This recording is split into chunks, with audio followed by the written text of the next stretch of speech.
बड़ी खबर आ रही है इससे जुड़ी, पहले वो बताता हूँ। ब्रेकिंग न्यूज है, पाकिस्तान का अफगानिस्तान पर मोर्टार और रॉकेट से हमला किया है पाकिस्तान की तरफ से। कुनार प्रांत में हुए हमले में 7 लोगों की मौत हुई है, 75 से ज्यादा लोग घायल हुए हैं। घायलों में कुछ छात्र जो कि यूनिवर्सिटी में पढ़ते थे, छोटे बच्चे और आम नागरिक शामिल हैं।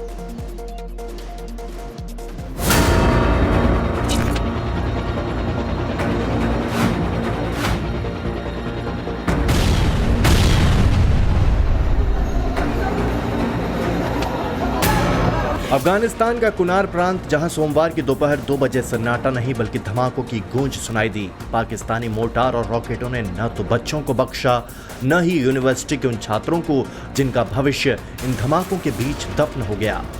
7 मौतें और 75 से ज्यादा जख्मी।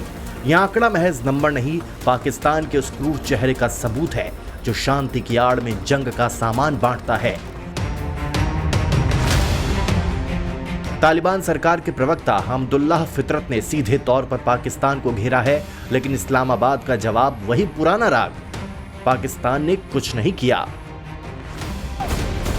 लेकिन ये कहानी सिर्फ कुनार की नहीं है।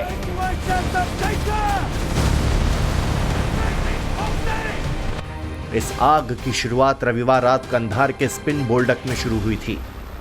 पाकिस्तान के साथ सीमा पर फिर हिंसक झड़प की घटना हुई थी। खामा प्रेस ने सूत्रों के हवाले से दावा किया है कि स्पिन बोल्डक इलाके में रात में दोनों पक्षों के बीच फायरिंग हुई। इसमें पाकिस्तान के 6 सैनिक मारे गए।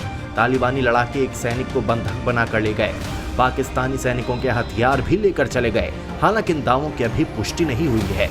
बताया जा रहा है कि देर रात पाकिस्तान की तरफ से सीमा पार फायरिंग हुई, जिसमें एक बच्चे की मौत हो गई। इसके बाद तालिबान ने जवाबी हमला किया।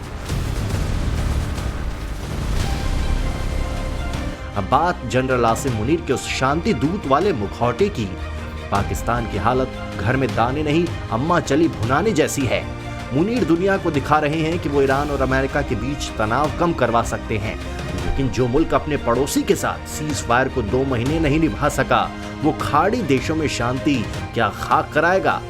मार्च में काबुल के नशा मुक्ति केंद्र पर हमला करके 400 लोगों को मारने वाला पाकिस्तान आज खुद को पीड़ित बताता है। चीन, तुर्की, कतर और सऊदी अरब जैसे देश इस झगड़े को सुलझाने की कोशिश कर चुके हैं, लेकिन खोट पाकिस्तान की नीयत में है।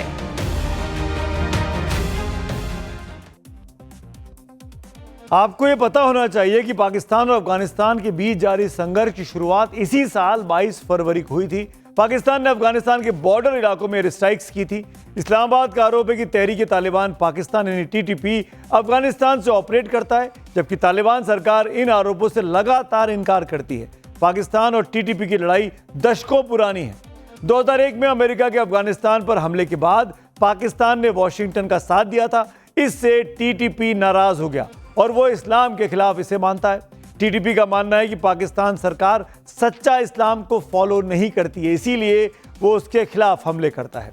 टीटीपी का अफगान तालिबान के साथ गहरा जुड़ाव है। दोनों समूह एक दूसरे का समर्थन करते हैं।